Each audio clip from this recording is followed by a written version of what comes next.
Hey everyone, Bryce Koon here with the Crowded Booth. We are back, and today we're talking college football. What's wrong with the ACC? Can they get better? Georgia Tech fans are going to want to hear this one, as the ACC needs to improve to become more relevant as college football changes. That and more on today's episode of the Crowded Booth. Pile in here and make yourself feel at home.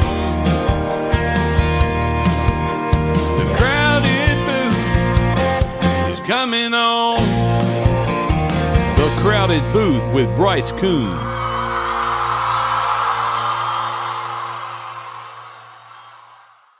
What is up, party people? My name is Bryce Koon, alongside my co-host Ralph Leary, as we're talking about the ACC today. Yes, spring football is over. It is the month of May today as we record this. But Ralph, most importantly, we're about 3.5 months from the start of college football season, about 4 months now from college football season. It's almost here. I think today, May 1st, is actually 4 months to the day that college football season will kick off on Labor Day weekend, I believe, if my math is correct, because 5 is May, 9 is September, so 9 minus 5 is 4. I'm so glad you graduated college. I'm so glad. Let's talk about the ACC today, Ralph. You and I were talking about this before we kind of went live with the podcast and started talking. But before we do, make sure to hit the subscribe button, make sure to like the video, make sure to listen to it wherever you may be, Spotify, Apple, or wherever. I had a little ASMR voice right there, and we're going to keep talking to you about the game. All right, Ralph, let's talk about this. The ACC. Look, it's no secret that amidst all of the college football expansion that has happened, really ever since Louisville came over from the original Big East, and, Syracuse, I think, came over as well from the Big East. Since that's happened, the ACC has been the talk of a lot of expansion. They've been at the forefront of a lot of conversations about how college football has changed, but they have just seemingly continued to get left behind. Now, as a lot of people know, covered Georgia Tech for 3 years, was really involved in the ACC. You as well, because you have modded so many of our Discord chats. You've also sent behind the scenes of a lot of the Georgia Tech conversations. So you know that there is a genuine interest in ACC football. And there really is. I mean, look, you have one of the top programs brand-wise. They may have taken a step back nationally over the past couple of years, but in Clemson. Maybe not as much brand-wise when you and I were younger, but Florida State is starting to rebuild that image and what they want to be. And then, a team, obviously, when we were really young, that's trying to rebuild and has been for 20 years, and that's Miami. So you have some big markets, some big brands. But the big problem is, Ralph, and we've talked about this grant of rights that has locked these teams in. No one can really leave. And while that's good for the conference, I guess, you don't really make a lot of money, and all these new media rights deals that are going out are just, I mean, I don't know if you've seen some of the numbers, absolutely ridiculous. The SEC with the ESPN, CBS now with, the Big Ten, Pac-12, and even the Big 12. And so it's kind of leaving ACC in the dust, and really to where I think that the Pac-12 is going to sit, too, in the sense of you're not a group of 5 conference. No. But you are probably closer to a group of 5 conference. On it, though. Yeah, you're closer to a group of 5 than you are to the Big Ten and the SEC, the Power 2. Let's just call it. You are what the American Conference was last year, in my opinion. Yeah, you've got some really good teams, but you just you don't. You just got a long way to go. So we talk about this. If nobody's, and let's say this too. Nobody's leaving, but nobody really wants to join the ACC. That's something else too. People talk about, what about Notre Dame? Now, look, while that would be a great ad, for the brand value and what the ACC wants to do, it's just, teams. A name that's also been floated out, and I don't think you've heard this, but this is something that's circled around, is what if West Virginia decided to come back to the geographical location to the ACC? It doesn't offer. It makes sense geographically, but it doesn't make sense, I guess, from, once again, conferences care about the market. Morgantown's not a massive market in that sense. All of this to say, the ACC has to do something, and I think the only thing they can do is the teams just have to get better. They just have to get better, Ralph. It's no secret that this has just been a a bad conference. Now, I want to say this. 2022 did offer a little bit of an upside, but they still have a lot of work to be needed. I'm going to throw some stats out here for you. Ralph, the conference record last year, non-conference play, was 41-23 overall as a conference. That was better than 2021 when the entire conference went 37-25 in non-conference games. Obviously, the two big wins that really stand out, if you remember, obviously everyone remembers Florida State beating LSU in Week 1. But Syracuse also beat Purdue, who went on to the Big Ten title. So those were two big wins in non-conference play last year. But this is the thing. ACC teams still finished in those non-conference games just 10-18 against Power 5 teams. It's a little bit better, Ralph, because 2 years ago they were 8-18. They had a 5-4 bowl record. That's the first winning bowl record they've had since 2018. So look, we start here just kind of top to bottom. Obviously, you and I are going to be going kind of off of I think it's Athlon Sports' spring power rankings. And look, that's changed. I mean, those came out, I think, like a month and a half ago. Spring balls come, some transfers, all this kind of stuff. But for most part, a lot of this is kind of up to date. And we're not going to just I'm not going to say I necessarily agree with the rankings, but one thing we have to point out is there's no divisions, and ACC fans know that. They've gone away from divisions. They're going, just clean slate. Your top two teams will make it. And so, look, I mean, when you start at the top, Ralph, a lot of folks are excited about what Florida State can do. And Right. I think it's for a good reason. I mean, they won, you mentioned, double-digit games. And I don't think that this guy is a transcendent talent. I think he's a good leader, and I think he's a solid foundation. But it's Jordan Travis, who I think that does really good work.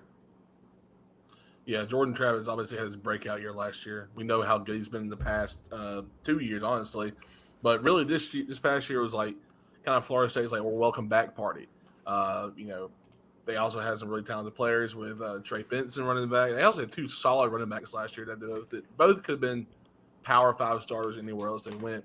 But I mean, honestly, no, we said, like you said a minute ago, Jordan Travis had his breakout year. I feel like it wasn't like the one where you think, okay, he could have won a Heisman if they played like that all year long. But he got better from game 2, game 3, the rest of the season. They played lights out. I mean, like I said, 10 wins, and that's the first one they've had in a long time. I feel like it's the first time they had 10 wins since Jimbo was there.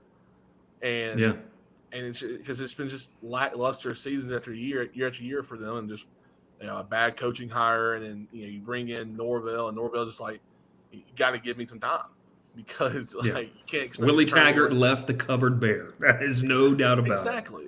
So and we gave Florida State some time, and this is what happens when you give a real coach some time and something to work with. So it turns out Mike Norvell was the right hire for Florida State. People wanted Dion a long time ago. I thought it was the dumbest thing ever. Dion had no coaching experience in college at the time, so why hire him? So I love this ranking right now where Florida State's at 1. I mean, that to me, that's the best team returning. You're returning your starting quarterback from the last 2 years. You add some transfers, a lot of transfers in there. They had a really good transfer haul. Yeah, exactly. And they had a really good recruiting class last year that will probably play an impact this season. So Florida State probably going to come out as a top 10 preseason team, and look out. I mean, they're probably going to be, in my opinion, they're my favorite to win the ACC. Yeah, I think obviously a lot of early on favorites to win the ACC, and it kind of leads us into our second team if they challenge, and that's going to be Clemson. Ralph, I don't know if Clemson's maybe the biggest impact in the ACC, the biggest addition, not in the portal, but it's Garrett Riley coming to be the offensive coordinator at Clemson. That's going to be huge. So you have those two teams right there, Florida State and Clemson, and we may do in-depth previews of each conference as we get later into the summer, but those two teams you should expect to be better. There's no doubt about it, and that's Clemson's going. I think Clemson's in a current run. I was talking with some fans in our Discord that majority Georgia Tech fans that were talking, and there's one guy that in there. He was like, "Look, Clemson is the model. Like they are a great program. I think they are now in double-digit 10-win seasons, which is really hard to do. Like consecutively 10-win seasons, they've done a good job. I think they went 10-3 again this year, winning the Cheez-It Bowl, I believe. Losing the Cheez-It Bowl. Losing the Cheez-It Bowl. You are correct. Losing Tennessee. But Tennessee, I thought. No, that was the Orange Bowl. I apologize. Wrong. I was thinking Florida State was in the Cheez-It Bowl. Yeah, they lost 31-14 to Tennessee. Yes. So once you get from like that tier one, where you feel like Florida State and Clemson can lead it, but that's been the problem, Ralph, is this conference has been too top heavy for far too long. You get into programs like Mac Brown at North Carolina, and I think that, look, North Carolina has a really good offense. You and I both agree that Drake May is going to be one of the probably top 5 quarterbacks, barring injury or some crazy, ascent that we don't see and not a lot of folks see coming in 2023. He's going to be one of the top 5 quarterbacks taken in the draft next year. He'll be a junior this season. Really one of those guys that it would surprise me to see him come back for his senior year unless something crazy happens. You also got a new OC. Chip Lindsey is going to be the offensive coordinator out there. And look, think about what you want about Chip Lindsey. I know, Ralph, it's okay for the Troy fans. It's not really just about him in general. He's a good coach. I mean, great. He's a good offensive mind. Yeah. I will say that Troy's offense was really good when he was there, and Auburn's offense was really good when he was at Auburn too. I think he'll do fine in North Carolina. He's got a good quarterback who can sling it. He's got good talent around him. They do pretty well in transfer portal. They lost some people this past year, but they also got a few good ones. So I'm not going to sit here and bash Chip Lindsey because of his tenure at Troy. I mean, it's not right. So with North Carolina, Ralph, look, they lost Josh Downs. That's going to be a big loss for them, no doubt about it. They did have an offensive line last year that allowed 40 sacks to Drake May. They got to improve on that. But this conversation today is not so much about, what is good in the ACC. It's more what's bad. And so, look, you got North Carolina. They finished 9-5 last season. They limped to the ACC title game, and I thank God they got rid of divisions. I was tired of seeing the Atlantic just beat up on the Coastal. It felt like every single year. Pitt did win it 2 years ago, but really, it took a really good quarterback and kind of a weird year to win that. But like you have schools like Duke, like Mike Elko did a great job in year one with Duke. They finished 9-4. They won their bowl game. Like that's awesome for Duke. Pitt, took a step back without Kenny Pickett, but a step back, Ralph, looked at 9-4, which I think is really more of the ceiling of what Pitt is as a program. I don't think Pitt is a perennial 10-win team, in my opinion. But when you look outside, like we're looking at the standings right now, my biggest gripe is the fact that the 2 Virginia schools combined to go 6-15 in regular season play. And you mentioned earlier before we started, 2-12 in conference play, Ralph. You and I grew up where Virginia Tech under Frank Beamer was first off, one of the best atmospheres in college football. Baby. The original Beamer Ball. The original Beamer Ball. Virginia, Ralph, was even better than this. So those 2 schools, don't get me wrong, they've got to be better, right? Like for the ACC to be better, the 2 Virginia schools, and I'm not talking about they got to go win national championships. It's got to be competitive. They got to 7 to 9 wins. Like that 7 wins has to be the floor for the 2 Virginia schools. I don't think there's any question about that. Right, and I completely agree with you. But going back to North Carolina, though, with Drake May, by far first round talent quarterback. Like I said, they have good options coming in this year. But back to Virginia Tech. Virginia Tech has to go back to being that. When those atmospheres, you show up, you're scared to play them. Yeah, there's no fear going into Blacksburg right now. No, not right now. Especially when you go to Virginia, there's no fear at all because their fan base really doesn't care. They bought into when, what year was it they played Virginia Tech and beat them for the first time in like 15 years? Is that 2018? It's like 18 or 19, yeah. But it was before pre-COVID, yeah.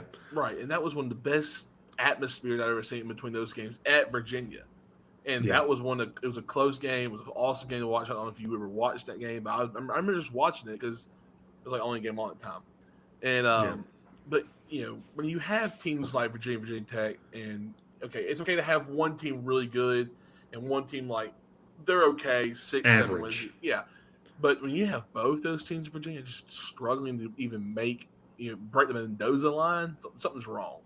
Yeah. You're winning, what'd you say, 6-15 or 6 and what was the combined record again? They were 6-15 overall. Now remember they had some games canceled due to the tragedy that happened last season. We can't hold that against Virginia. You can't hold that against Virginia. Yeah. But 2-12 in conference play. Like this is the thing. It doesn't help when you go 2-12 in conference play. Now look, you've got 2 new head coaches. You have Brent Pry at Virginia Tech. And you got Tony Elliott at Virginia. We'll see what happens. But Virginia Tech cannot be that bad, and you expect the ACC to get back to being relevant. A couple other schools, Ralph, and obviously a lot of fans are going to be tuned into this one, is Georgia Tech. Like, I've said this multiple times, and we have our Georgia Tech show that if you're watching this on YouTube, scroll down. There's a whole Swarm Talk. That's where we talk just specifically about Georgia Tech. Georgia Tech has to have a floor of 7 wins. Like, they have to. Right. If the ACC wants to get better, you can't have teams winning 3-4 games a year. And Georgia Tech's including that. Now, Georgia Tech improved last year. They got Brent Key.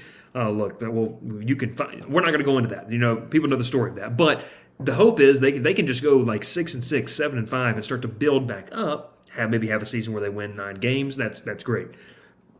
Syracuse is another program that was 7-6 last year.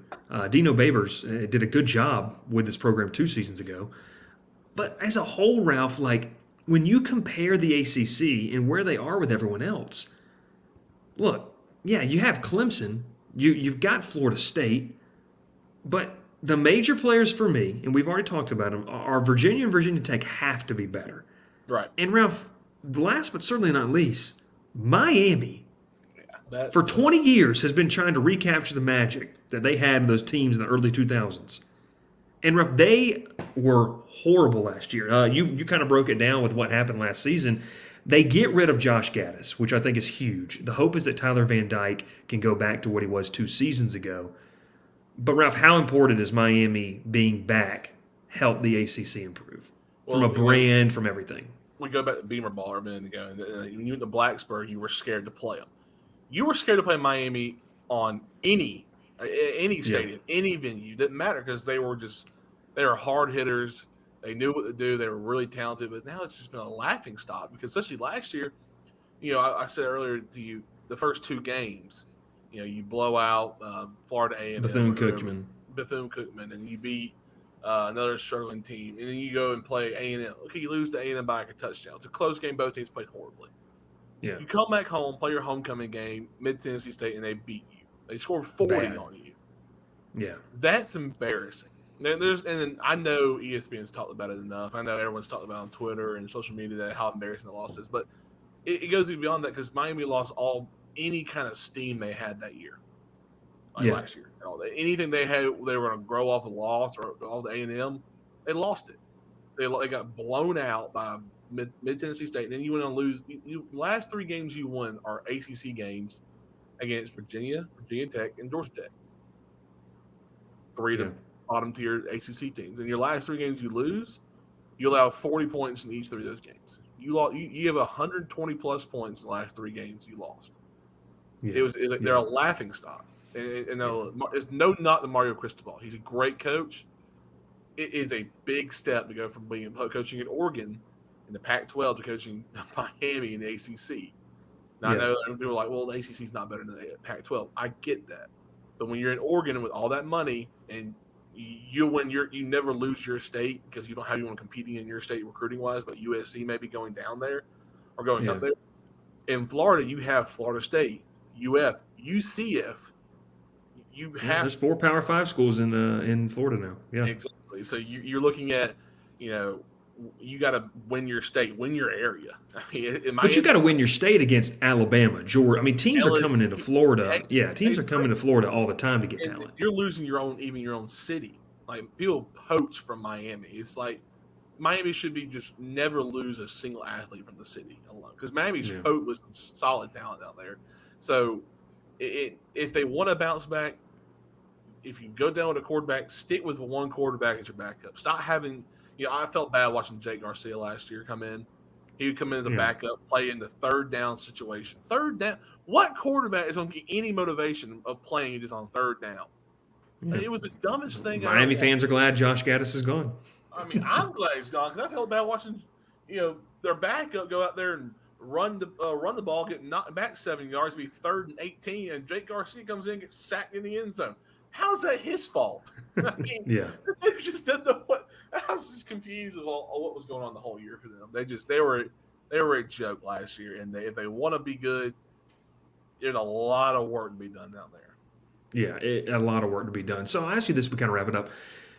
We talked about Clemson, Florida State. Those are kind of 2 of the easy ones. I mean, out of the teams we talked about, who for you is most likely to take the step and help elevate the conference? I'm gonna go someone we didn't talk about. I'm gonna go NC State. I think I know that they had a rough year last year. I say rough, and they won like 8 or 9 games, but you lose your best option at quarterback. You lose Devin Leary to Kentucky. You lose him to the portal. So this is a season where you find that next quarterback. You learn to bounce back from the rough year last year, and you win some games. I feel like NC State's got a solid base. They got a great coaching staff. They recruit really well. And they got options at quarterback. You said earlier to me, Brendan Armstrong's there from Virginia. So you have options. You just got to find those options that fit perfectly for your system. So if NC State bounces back, you're talking about at least 5 to 6 teams now competitive for an ACC championship game. Yeah. I love that pick. You talk about Brendan Armstrong, obviously MJ Morris as well, really talented young quarterback from Georgia. And Dave Doran's a really good coach at NC State. He's going to have them around 8-9 wins every year. And, if they can break through and have really good quarterback play, who knows what can happen. I know we just ragged on them. I'm going to go Miami. To me, the amount of money that people are pumping into the program, you talked earlier about the recruiter that Mario Cristobal is. Yeah. And year one, where you still have guys left over from the previous staff that just weren't. I mean, Ralph, we saw like some of the results of these guys where Cristobal came out and said, hey, like pretty much calling out parents for like pretty much saying, why is my kid not playing and stuff like this. So as he gets his people in there, Miami's a place where you should win, and I think Cristobal can do that. I think Miami's, to me, the most likely school to stand up in the next 2 to 3 years and say, okay, we're going to be consistently where we raise the floor of our program to an 8-win program. 7-8 wins. Like 8 wins it should be as bad as we should be. And anything above that is where we sit normally from year in, year out. But look, bottom line here today, you heard it. The ACC has to be better. We talked about nobody's really going to come in and that's really going to move the needle for this conference. Nobody can leave that would hurt right now for the conference. So before that, grant of rights runs out in the 2030s, they've got to find a way to improve, and it starts with just getting better. I mean, these teams just have to get better. I mean, Clemson, Florida State, you mentioned earlier Florida State. I don't know what the odds on it already are, but Florida State, is really trending towards a pick to win the ACC as a whole. I know that, I'll be at the game in the opening weekend where they play LSU, which is going to be, that's going to be a big sign for Florida State. Was last year just a fluke where they beat LSU, or can they do it 2 years in a row against a team that won the SEC title last year? But that's all the time we have for today. Hey, make sure you tune in the rest of the week. We're talking specifically Georgia Tech for the ACC and Georgia Tech fans later this week. Also, Tuesday, the Braves are currently, as we record this on Monday, wrapping up their series against the Mets. We're going to kind of recap the weird series that was in New York, and hopefully by the time that we record it, it's going to be a nice, I guess we can call it a sweep for the Braves if they can sweep the doubleheader today. So we'll see about that as well. For Ralph Leary, my name is Bryce Koon. Thanks so much for tuning in to The Crowded Booth. We're going to catch you next time. Make sure to join the Discord, follow us on social media, and have a fantastic rest of your day. Pile in here and make yourself feel at home. The crowded booth is coming on. The Crowded Booth with Bryce Koon.